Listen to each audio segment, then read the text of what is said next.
They say no one enters the night market twice. Not because the path disappears. Not because the market moves.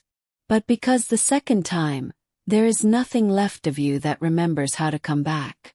That was the rule everyone in Kijani knew, even the children who still wet their sleeping mats and cried when the wind rattled the roofs. Some rules were spoken aloud. Others were never given words. This one lived deeper, carried in glances, in silences, in the way elders would suddenly stop talking when a conversation drifted too close to midnight. The market appeared only after the final drumbeat of the evening prayer faded into the trees. It was never there during the day. If you walked through that stretch of land at noon, you would find nothing but dry red soil, termite mounds, and the crooked skeleton of an old baobab tree split by lightning long before I was born. But after midnight, when the moon rose thin and sharp like a watchful eye, the ground changed. Lanterns bloomed out of the darkness as if they had always been waiting. Wooden stalls lined paths that had never existed. Fabrics fluttered though there was no wind.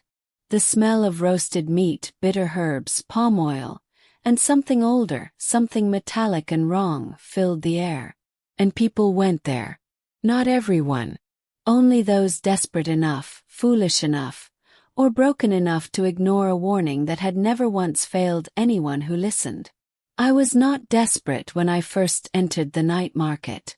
I was grieving and angry. My grandmother used to say curiosity was a hunger spirits loved to feed. She told me that while grinding millet in the early mornings, her hands steady, her eyes fixed on the horizon as if something might step out of it at any moment. She survived 3 husbands, 2 famines, and 1 war. When she spoke, people listened. "The night market is not a place," she once said quietly, never looking at me. "It is a bargain." I laughed then. I had books, education, city ways. I had returned to Kijani after my father's death believing I was wiser than superstition, but not yet ready to abandon the village completely. I trusted logic. Explanations. Things that could be named and measured. I did not believe in markets that appeared only at night. My grandmother died 3 weeks later. She was buried before sunrise, as tradition demanded. The elders said her spirit would find its way easily. She had lived cleanly. She had given more than she took. She had never once gone to the night market. The night before she died, I saw fear on her face, sharp and sudden, as if she had noticed something standing behind me that I could not turn fast enough to see. That was the memory that kept me awake. So when I heard the bells, I was already listening.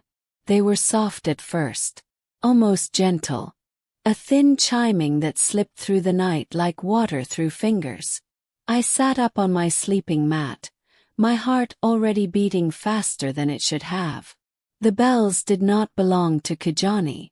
We had drums, whistles, flutes carved from bone and reed. Bells were for goats, and for rituals long abandoned. Yet there they were, calling, pulling, promising something without ever saying what it was. I stepped outside. The village slept unnaturally still. Doors closed. Fires dead. Even the dogs were silent, curled tightly as if hiding from the cold. The moon hung low, pale and swollen. Beyond the baobab tree, where the earth dipped in a way that never felt natural, I saw the glow. Lantern light. My feet moved before my mind caught up with them. Each step felt heavier, as though the ground itself resisted me. My grandmother's words pressed against the inside of my skull. "It is a bargain." I told myself I would only look. Just see if the stories were true.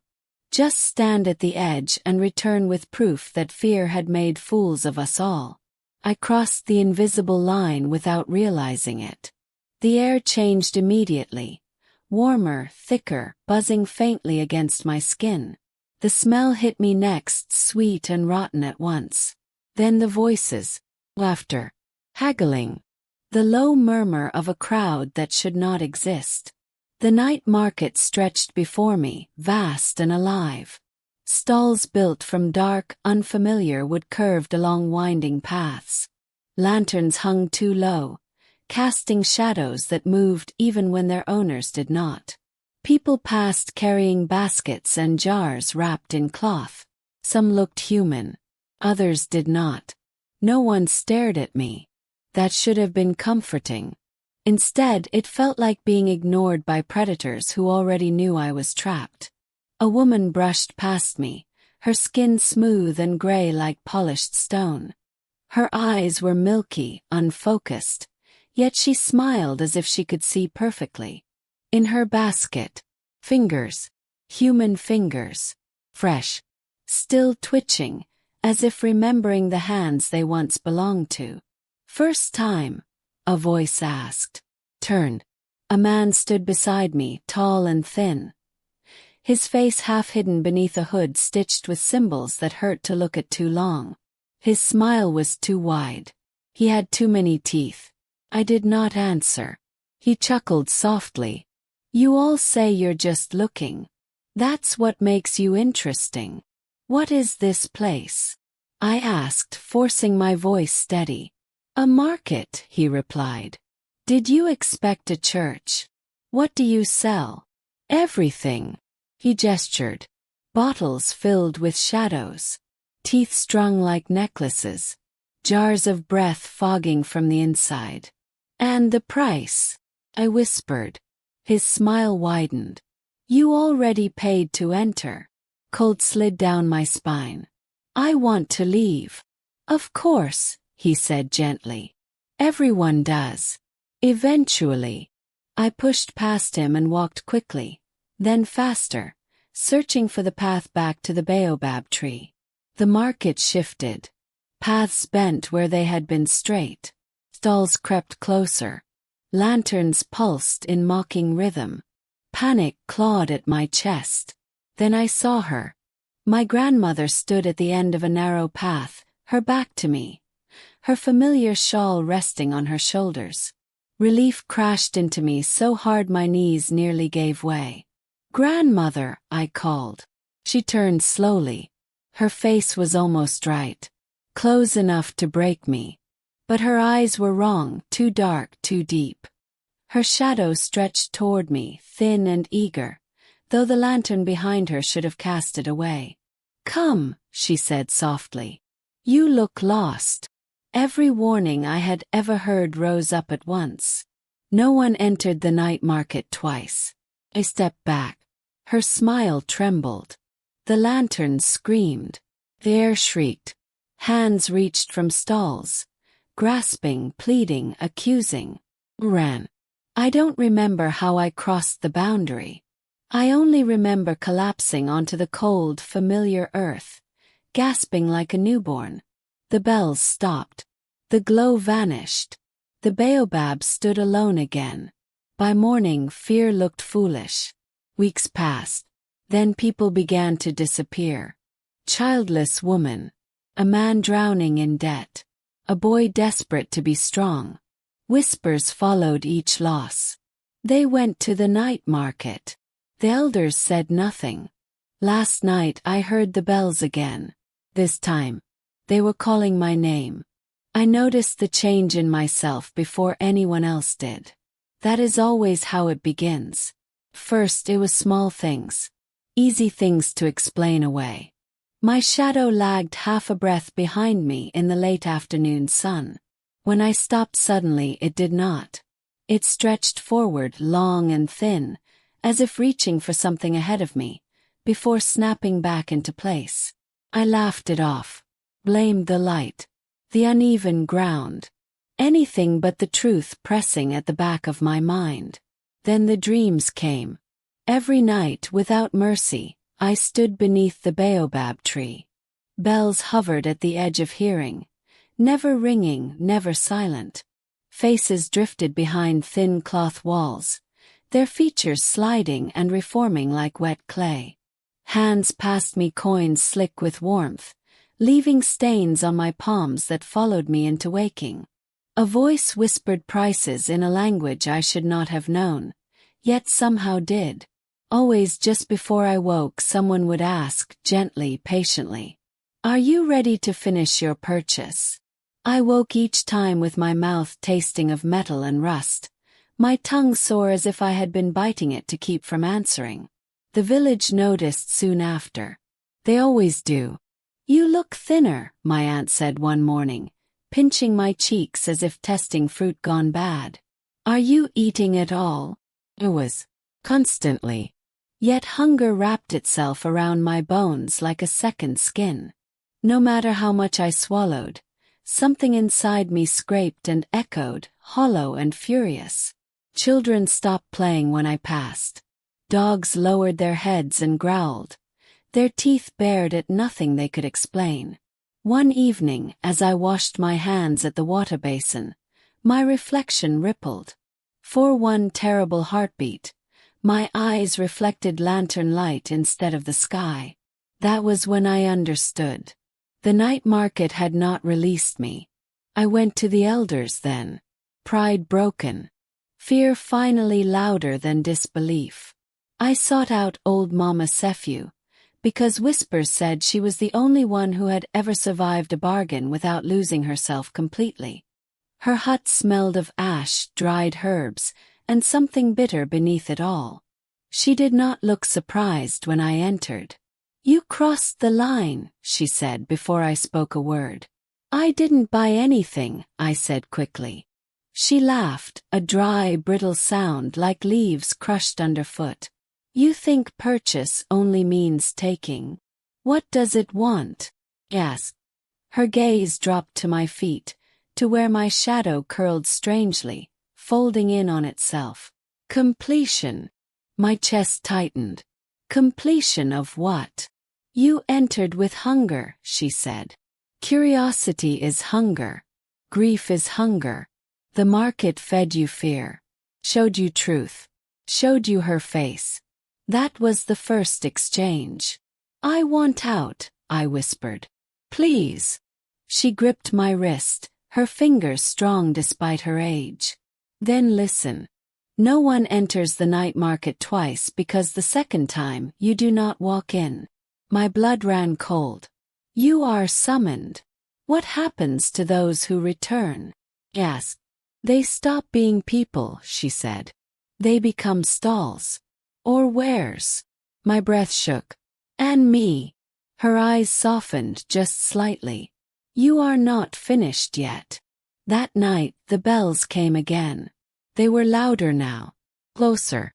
They wound around my thoughts, tugging, pulling, reeling me toward the baobab tree like a hooked fish dragged upstream. Fought them. Locked my door. Stuffed cloth into my ears. Prayed to gods I had not named since childhood. My shadow rose from the floor. It stood between me and the door, tall, wrong, breathing without lungs. "You owe," it said. It spoke in my grandmother's voice. I screamed. The door opened without my hand touching it. My feet moved. The market greeted me like a remembered dream. Lanterns flared brighter as I crossed the boundary. The crowd parted. Every eye turned toward me, human, inhuman, hollow, burning. The hooded man appeared beside me. His smile wider, hungrier. "Second visit," he sang softly. "You know the rules now." "I came to return," I said, my voice shaking. He laughed, and the sound rippled through the stalls. "Return what?" My shadow slid from my feet, stretching eagerly toward him. He accepted it like a gift. "You used her," I snarled. "You wore my grandmother's face." "She was not payment," he replied calmly. "She was advertisement." The market murmured its approval. "What do you want from me?" I demanded. He leaned close. I smelled dust, blood, old rain trapped underground. "You stand between belief and disbelief. You hear rules and question them. That makes you useful." "For what?" "For gathering." The market shifted. I saw them then, the missing. The childless woman stood frozen, holding jars of tears that never stopped falling. The boy who wanted strength had become muscle and bone nailed together, lifting weights that crushed him again and again. "They got what they asked for," the man said pleasantly. "Just not the shape they imagined." He drew back a dark cloth. My grandmother stood inside. This time she did not speak. Her eyes begged.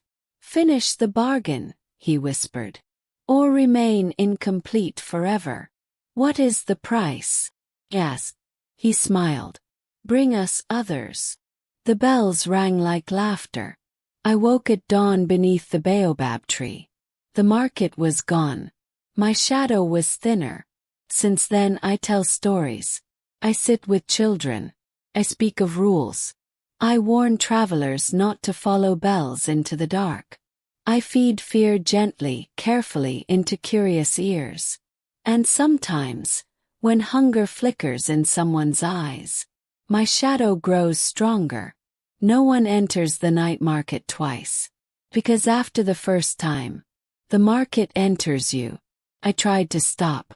For weeks after that night, I refused to speak of the market at all. I avoided children, avoided gatherings, avoided the baobab tree even under the safety of daylight. I wrapped thick cloth around my ankles so I would not have to watch my shadow thin, stretching, curling, learning new shapes without my consent. But hunger does not fade when ignored. Sharpens. The bells came less often, but when they did, they rang inside my bones instead of my ears. Each time someone vanished from the village, my shadow grew darker, heavier, more complete. I woke more than once with dirt beneath my fingernails and no memory of where my feet had carried me. That was when I finally understood the bargain. I was never meant to drag people screaming into the night. The market was far cleverer than that. It only needed me to prepare them. A sentence spoken too softly. A warning given with too much detail. Fear mixed carefully with temptation. "You know," I once whispered to a grieving man, my voice trembling like it belonged to someone else, "there are places where the dead still answer questions." He looked at me the way drowning men look at floating wood. That night, the bells rang. Mama Sephew found me 3 days later sitting beneath the baobab tree, staring at the earth as if it might open and swallow me whole. "You've been feeding it," she said.